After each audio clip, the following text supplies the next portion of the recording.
"Officer, arrest her. She's trespassing on HOA property." That's what the HOA Karen shrieked while aiming a trembling, accusatory finger at my wife who was peacefully fishing on our own private ranch lake. This power-drunk HOA president didn't just threaten us, she actually called in 2 patrol cars, determined to throw my wife off land we legally owned for 15 years. Picture the scene: my calm, gentle wife cornered by police officers, on the verge of being cuffed and dragged away from our own backyard. Meanwhile, the HOA Karen smirked triumphantly, convinced she'd won. But when my wife quietly reached for her wallet, what happened next stunned every India including me. The day had begun like countless serene Saturdays before. Eleanor and I were at the lake at dawn, fishing rods in hand, watching the sunrise spill gold and orange over the water's surface. My family had owned these 20 acres since 2009, a slice of peace with a 5-acre lake at its heart. Eleanor sat beside me,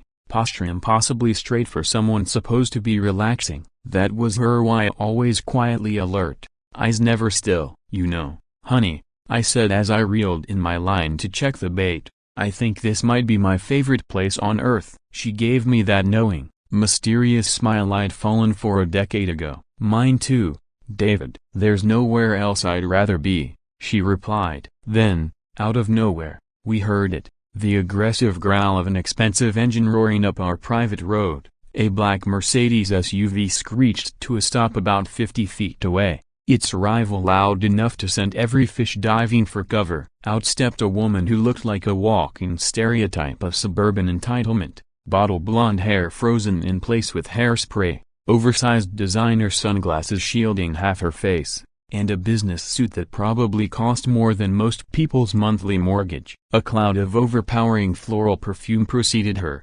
mixing with a strong scent of self-importance. Her heels sank into the soft earth, but she strutted forward as though walking a red carpet. "You must be David," she announced. It didn't ask, but declared, jabbing a manicured finger at me like she just spotted a fugitive. "I'm Marjorie Jenkins, the new HOA president. We need to have a conversation about this lake." I stood slowly, trying to wrap my head around what was happening. "HOA president?" Our property wasn't even under HOA authority. We deliberately bought land outside their boundaries to avoid exactly this kind of nonsense. "I think there's been a misunderstanding," I said, keeping my tone calm. "This is private land. We're not part of any homeowners association." Marjorie let out a cold, humorless laugh of the kind you hear from someone who's never tolerated the word no.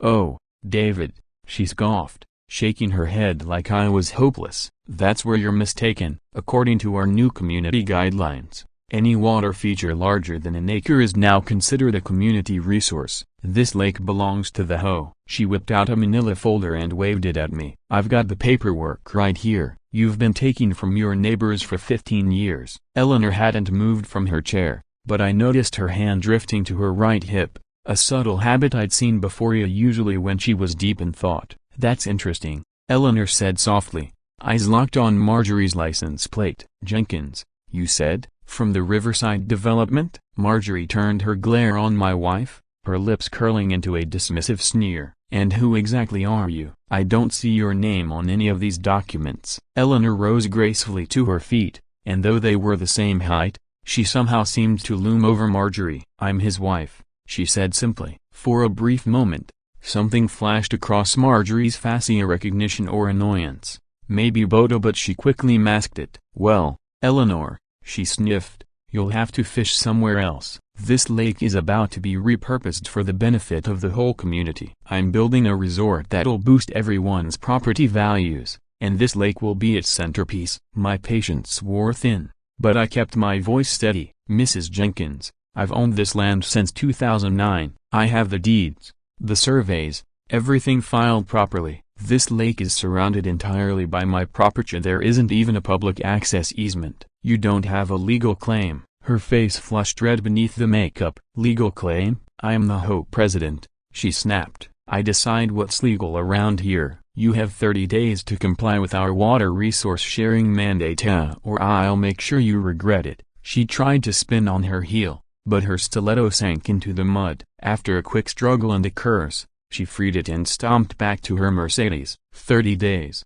She yelled out the window as she sped off, gravel spraying behind her. I turned to Eleanor, expecting her to be worried, but she was calmly studying the tire tracks Marjorie had left behind, her expression thoughtful. "That woman's going to be trouble," I muttered, running a hand through my hair. Eleanor's hand returned to her hip, and she murmured something I couldn't quite catch. "What was that, honey?" I asked. She looked at me, and for just a heartbeat, there was something cold, calculating in her gazes, something I'd never seen before. "Jenkins. That name sounds very familiar," she said quietly. Then, as quickly as it appeared, that look vanished, replaced by her warm smile. "Don't worry about her, David." Ho type spark louder than Evict. "She'll realize she has no case and drop it." But as we packed up our fishing gear and headed home, I couldn't shake a sense that Eleanor knew more than she let on. The way she memorized that license plate at a glance, a broken bar, the way her hand kept drifting to her hip,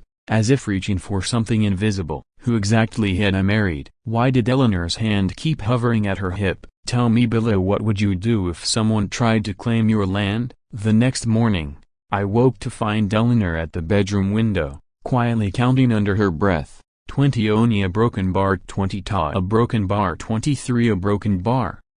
Eleanor stood by the window, phone in hand, snapping photos of something outside. I stumbled over to see what she was looking at, and my jaw dropped. Our beautiful lake was now ringed with signs, big, glaring yellow ones shouting "Ho property, no trespassing, future site of community resort." "That lunatic actually did it," I muttered, pulling on clothes as fast as I could. "She trespassed in the middle of the night to plant those damn signs." Eleanor kept taking photos, but I noticed something odd. She was zooming in carefully on each sign, typing what looked like GPS coordinates into her phone. "Let her dig her own grave," she said, her voice calm, almost cold. By the time I got outside, adrenaline pumping, I was ready to yank every sign out of the ground. But Eleanor stopped me, laying a gentle hand on my arm. "Leave them," she said. "Evidence." "Evidence of what?" I wanted to ask, but I didn't get the chance. The rumble of engines cut through the morning air. A convoy of cars pulled up to our gate, which somehow Marjorie had gotten open, and out stepped what felt like half the neighborhood. Marjorie led them, brandishing a megaphone like a sword. "Welcome, everyone, to the future site of our community beach club," she declared. "This selfish family has been hoarding this lake for years, but that ends today." She pointed, with queenly authority, to spots around the shore. "Boat docks there, a beach bar here, rental cabanas over there." "Broken bar, excuse me," I shouted, jogging toward them. "This is private property. You're all trespassing." Marjorie turned, smiling like a shark. "Oh, David," she said sweetly, still clinging to that outdated paperwork. "This is a community inspection. As HO president, I have every right to assess community resources." Then, to my horror, someone from the crowd lobbed an empty soda bottle into the lake. The plastic hit the water with a mocking splash, and something inside me snapped. "Get off my property, now, or I'm calling the police." Marjorie raised her phone, already live via streaming. "Look, everyone. This selfish man would rather see this lake rot than share it with his neighbors. This is exactly why we need the HO." The crowd was swelling of faces I half recognized, and strangers too, staring at me like I was the villain. Then Eleanor stepped forward, her voice calm but carrying. "Ladies and gentlemen, you are all being recorded by our security system. Trespassing is a criminal offense. I suggest you leave before this escalates." Marjorie laughed into her phone. "Oh look, the wife thinks she's a lawyer. How cute." But I noticed some in the crowd glancing around, suddenly uneasy. Eleanor pulled out her own phone, dialing with quick precision. "Yes, I need a unit at my location. Multiple trespassers," she said. It wasn't police or officers. It was a unit. The way she said it made my skin prickle. The crowd started drifting away, murmuring, but Marjorie held her ground. "This isn't over," she hissed. "Tomorrow, this lake will be crawling with HO officials. We'll document every violation, every illegal structure, every code infraction, and then we'll see who really owns what." She stomped back to her Mercedes, shouting into her live stream, "Tomorrow, we take back what's ours." The revolution starts at dawn. When they were finally gone, exhaustion hit me like a wave. I slumped against Eleanor, "Why aren't you upset?" I asked. "They're trying to steal our home, and you're acting like this is just a Sunday chore." She was quiet for a moment,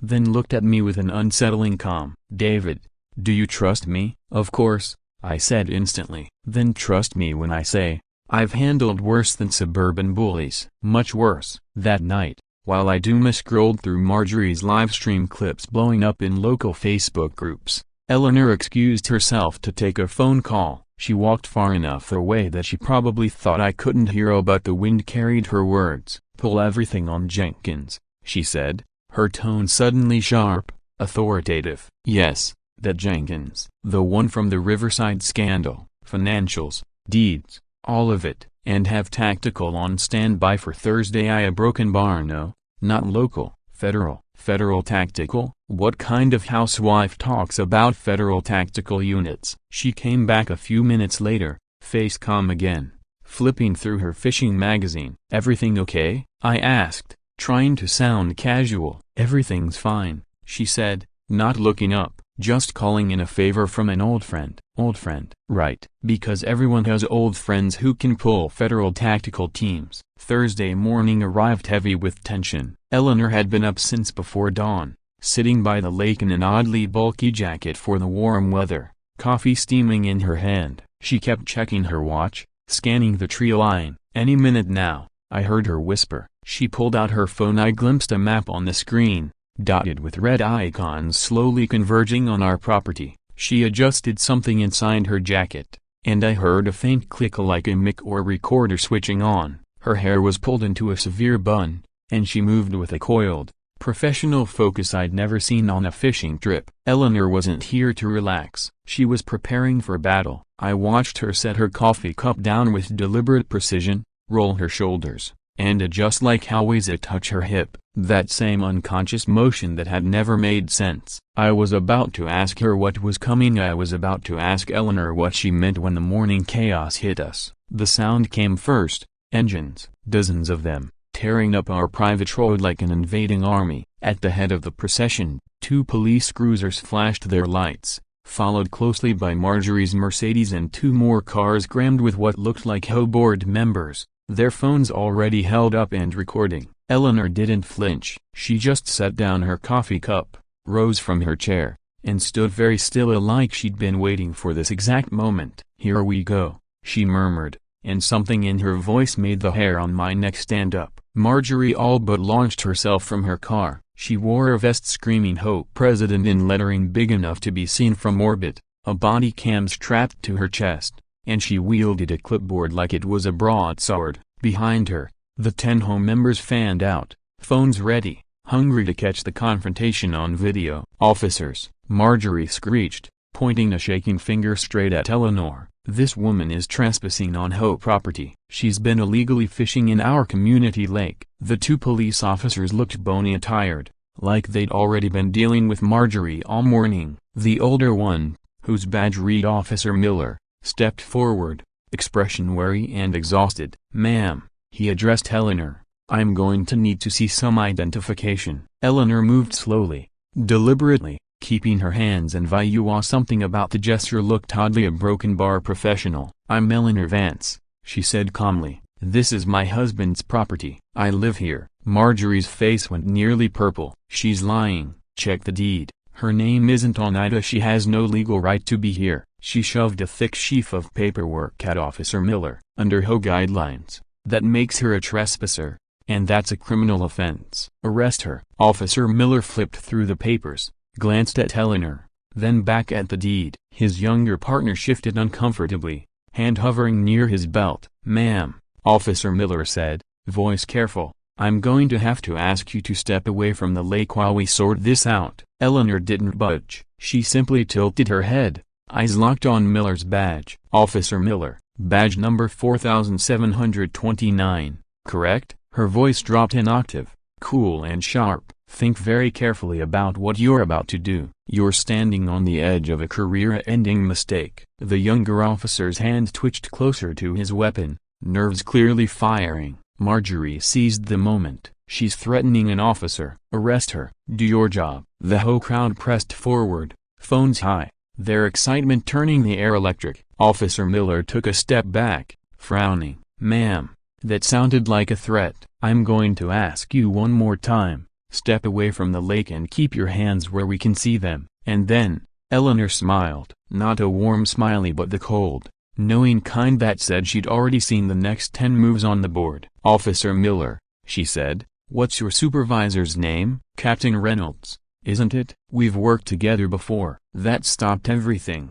Even the birds seemed to quiet. "How do you know Captain Reynolds?" Miller asked, suspicion and confusion battling in his eyes. "That's not important right now," Eleanor said, pulling out her phone in slow, deliberate motion. "What matters is that in about 5 minutes, you are going to get a call that will clear this up completely. Until then, I strongly advise you not to do anything. A broken bar irreversible." Marjorie was practically vibrating with fury. "This is absurd. Arrest her." She's stalling, but the whole crowd was shifting uneasily now, sensing things weren't going quite the way Marjorie had promised. Officer Miller swallowed hard. "All right, ma'am, I'll give you 5 minutes. If nothing changes by then, I'll have to ask you to come with us for questioning." Eleanor nodded, her expression unreadable. "Fair enough. 5 minutes." She lifted the phone to her ear and pressed a single button, a speed dial. "This is Director Vance," she said, voice suddenly steel. "Execute now. Federal backup required. Code priority." She ended the call and slid the phone back into her pocket. The entire yard went silent. Even Marjorie seemed stunned,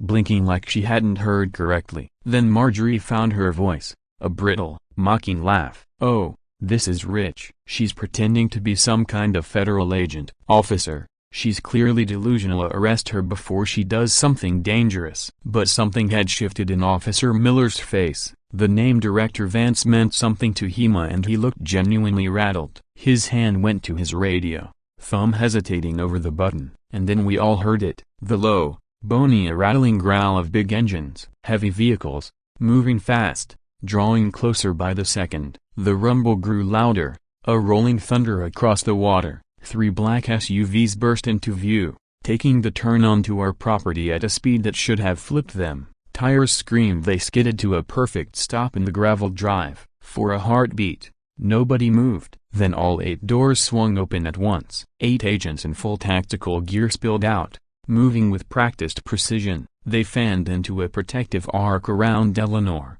weapons at the ready, faces hidden behind dark sunglasses despite the morning shade. The lead agent, a mountain of a man who looked like he bench-pressed trucks for Funa, stepped forward. "Director Vance," he boomed, voice carrying effortlessly. "Area secured." Eleanor reached up, unzipped her bulky jacket, and revealed a bulletproof vest with bold yellow FBI letters across the chest. From an inside pocket, she pulled a leather badge wallet and flipped it open. The gold shield caused the morning light. "Eleanor Vance, Director, Federal Bureau of Investigation." The words seemed to slam into the air like a physical blow. Officer Miller went pale as chalk. His partner actually took 3 shaky steps backward. And around us, the whole crowd lowered their phones, eyes wide, some already edging back toward their cars. The best reaction belonged to Marjorie. Her mouth opened and closed like a fish gasping on a dock, no sound coming out. Her face cycled through disbelief, fear, and rage. "I believe," Eleanor said calmly, turning to Officer Miller, "that clarifies the situation." Miller straightened so fast I thought he might throw his back out. "Director Vance, I'm so sorry. We were just responding to a trespassing call. I meant no disrespect." His partner looked ready to faint. Eleanor dismissed the apology with a small wave. "You were doing your job, Officer Miller. No harm done." Then she turned her gaze on Marjorie, and the air seemed to drop 10 degrees. "Mrs. Jenkins, you and I need to talk about filing false police reports, harassing a federal officer, and abusing emergency services. And that's just the start." Did Eleanor just say Director Vance and FBI? If you saw this coming, you were smarter than any of us. For a few heartbeats, the silence was total. I could hear my own pulse pounding. 8 agents stood in perfect formation, transforming our quiet lakeside lawn into the set of a thriller. Marjorie's face went from purple to sheet white, then to a sickly algae green. Her big HOA president vest suddenly looked like a Halloween costume at a very grown-up party. The lead agent stepped forward, tablet in hand. Director Vance, we've been monitoring the subject as requested. Should we proceed with the briefing? Eleanor nodded, calm as a glacier, but now I realized it wasn't calm, it was control. Thank you, Agent Thompson. Please pull up the Jenkins file. The tablet's screen flickered to life. Bank statements, property transfers, HOA budget documents, it all scrolled by. Marjorie lunged forward. You can't do this. That's private. You're using federal power for a personal grudge. Eleanor's laugh was short and cold. Personal? Mrs. Jenkins, you've been on our radar for a long time, and this isn't just about the lake. She took the tablet and swiped to a new screen. $200,000. That's how much has disappeared from HOA funds in the last 18 months. Care to explain where it went? The crowd of HOA members, who'd been inching away, stopped dead. Missing money?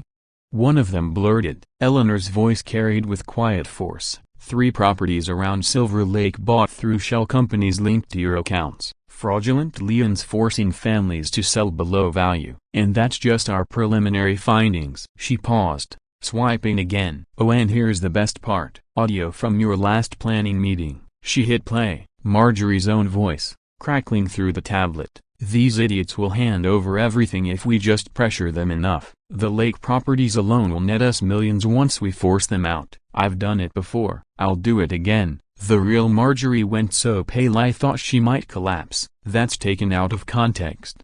She sputtered. It's entrapment. You can't record private conversations. Eleanor handed the tablet back to Thompson. Actually, we can, when we have a warrant, which we've had for 6 months. She pulled another document from her vest and unfolded it.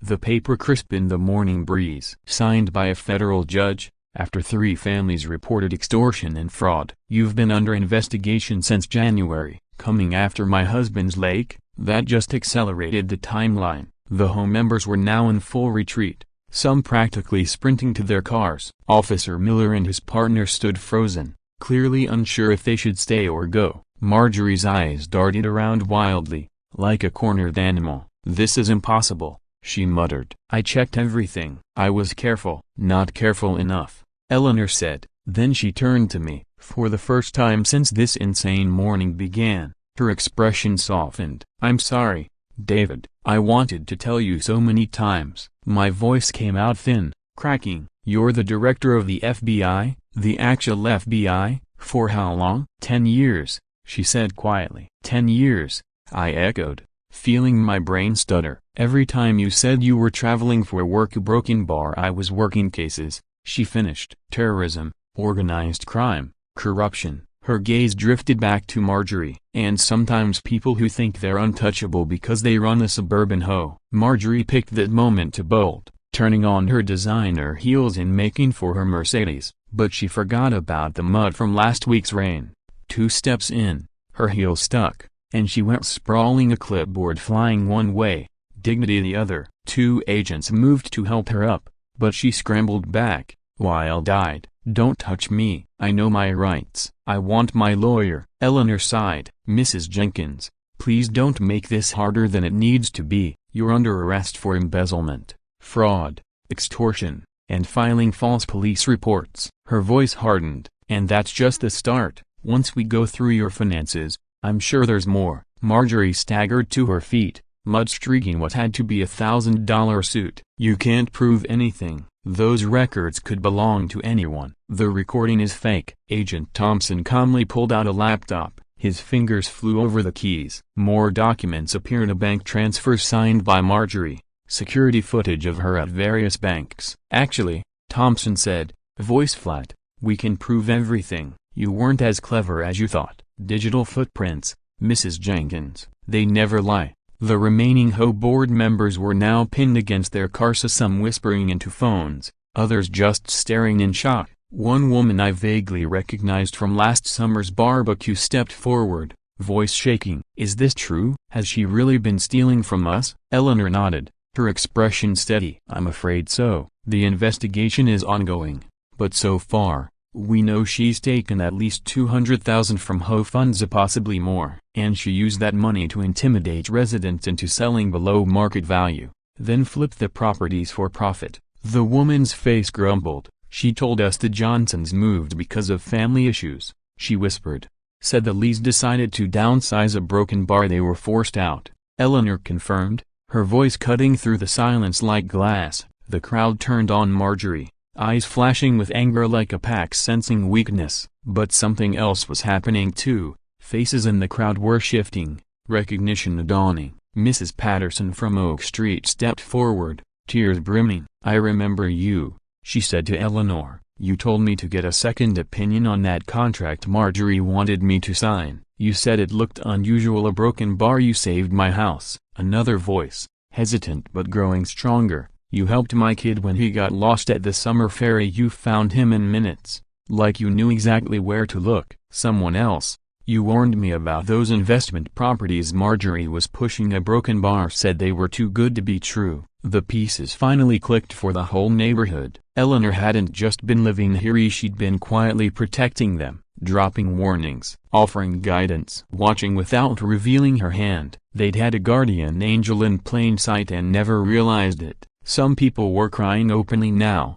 shaken by how close they'd come to ruin and how Eleanor had stood between them and disaster. "You stole from us," someone choked out. "You destroyed families. We trusted you." Marjorie backed against her car, finger stabbing at Eleanor. "This is her fault. She's using her position to destroy me because I wanted the lake. This is personal." Eleanor's expression hardened. "You're right about one thing, Mrs. Jenkins. It is personal. When you target innocent families, a broken bar. When you abuse your authority to fill your pockets, a broken bar. When you think you can take what isn't yours." "Yes, I take that very personally. Because it's not just theft, it's a betrayal of everything our society is built on: trust, law, justice." She nodded to the agents. "Take her in." The agents moved. This time, Marjorie didn't run. Her shoulders sagged, and the fight seemed to drain out of her. The silver handcuffs clicked shut around her wrists, the sound echoing across the lake like a final verdict. How long had the FBI been watching Marjorie? Comment busted if you love seeing karma served cold.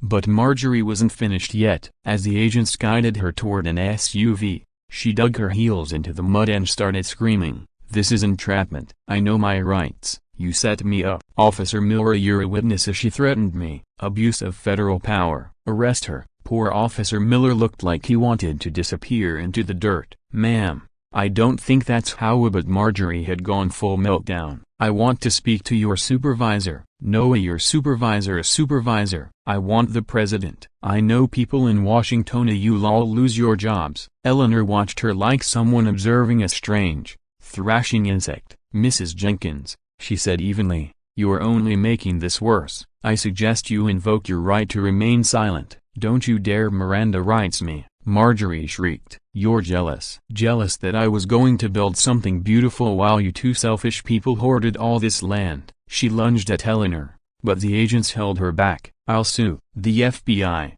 the police, the HOA. You'll all pay." Agent Thompson calmly opened his laptop again. More evidence scrolled across the screen: emails, contracts, financial statements. "Should I continue with the evidence, Director?" Eleanor nodded. "Please do. I think everyone should see the full scope of Mrs. Jenkins's crimes." The emails were damning. Messages to contractors about the lake project, plans to forge documents showing the HOA owned the water rights, conversations with a corrupt surveyor willing to falsify property lines for $50,000. And then the bombshell, a document labeled Phase 2, Lakeside Development, targeting not just our lake, but 4 more in the region. One email made the crowd gasp aloud: "The Andersons are almost broken. 2 more violation notices and they'll sell. Make sure to document everything wrong with their property, even if you have to create the violations yourself." Mrs. Anderson was in the crowd, her shock twisted into fury.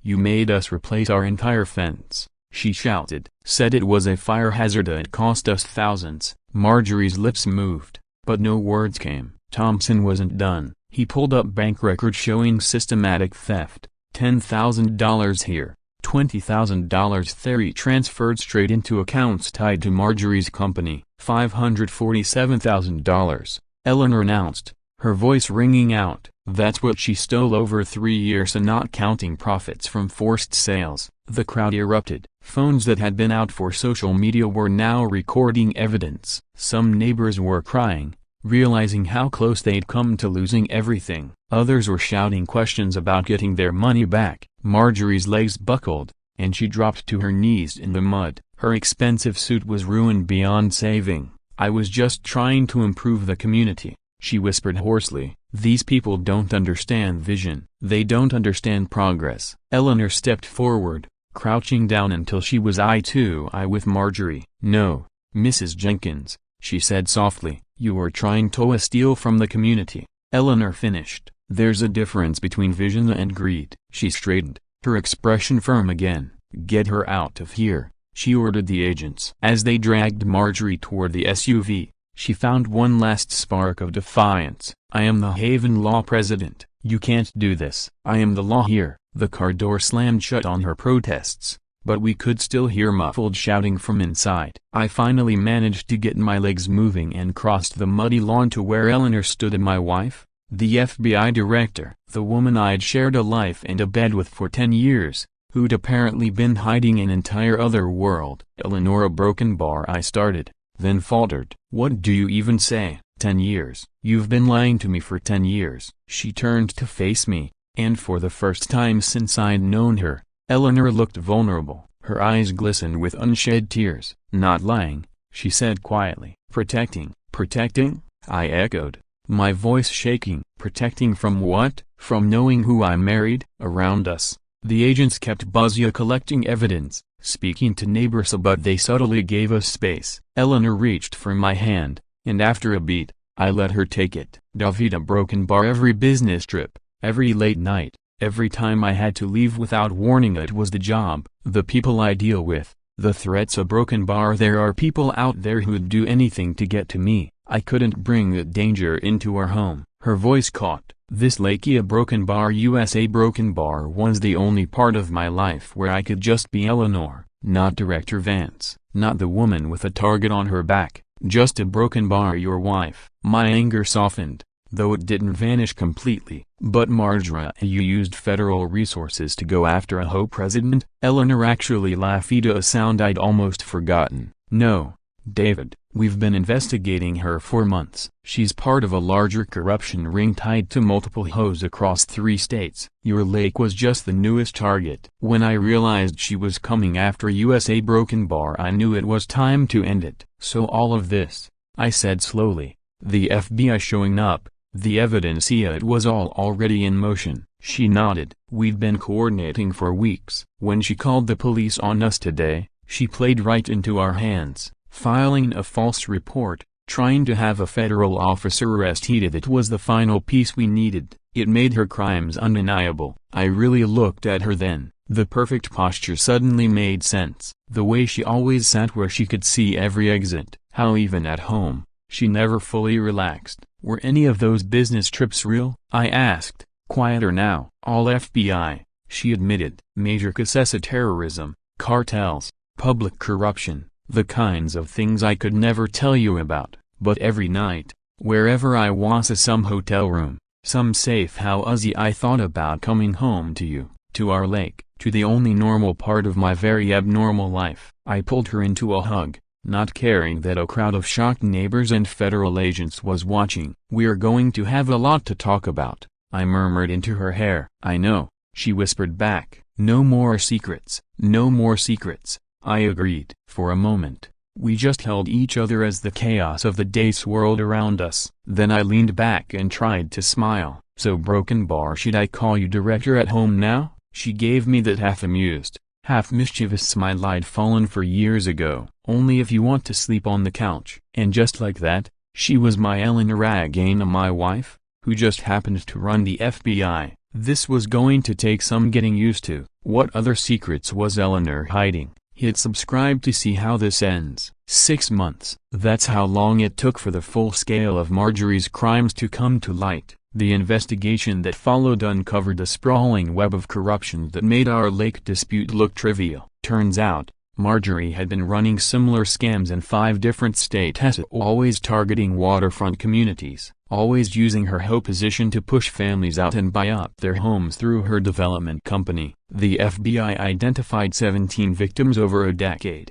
Her method was chilling in its precision: get elected, pass impossible rules, fine homeowners into bankruptcy, then swoop in and buy their properties dirt cheap. Our lake was meant to be her masterpiece, a luxury resort she'd already pre-sold to out-of-state investors. The trial was swift. With a mountain of evidence and Eleanor's testimony, Marjorie didn't stand a chance. 15 years in federal prison, no possibility of parole for $500,000 in restitution to her victims, most of it from seized assets. The day the verdict was read, Marjorie screamed so loudly they had to remove her from the courtroom. "I was improving communities. You're destroying progress." The judge was unmoved. "Mrs. Jenkins, you destroyed lives for profit. That's not progress, that's predation." As they led her out in shackles, she shot one final look of pure hatred at Eleanor. Eleanor just watched her go, calm and steady, another predator removed from the world. The local news couldn't get enough.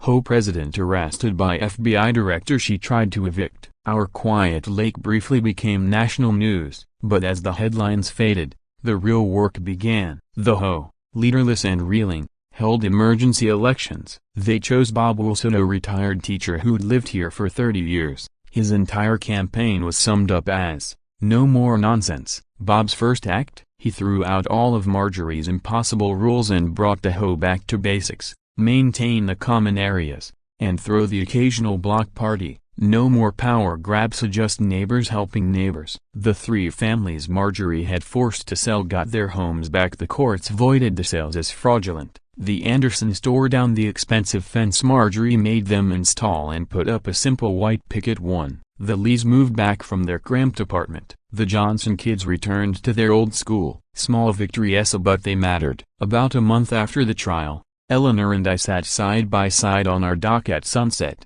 fishing rods in hand, just like that morning when it all began. The lake shimmered gold and orange, and for the first time in months, I felt something like peace. Can I ask you something?" I said, watching my bobber drift lazily across the water. "Anything," Eleanor replied. And I knew she meant it now. And no more secrets was our new rule. "Why the FBI? What made you choose this life?" She was quiet for a while. I thought she might not answer, but then she set down her fishing rod and turned to me. "My father was a small-town sheriff in Montana," she began. "A good man, honest. He believed in justice above all else. When I was 16, he started investigating a corruption ring of local politicians and business owners stealing money meant for schools and roads. Money that could have changed lives." She paused, her gaze distant. "He got too close. One night, his car went off Mountain Road. The official report called it an accident, but I knew better. After that,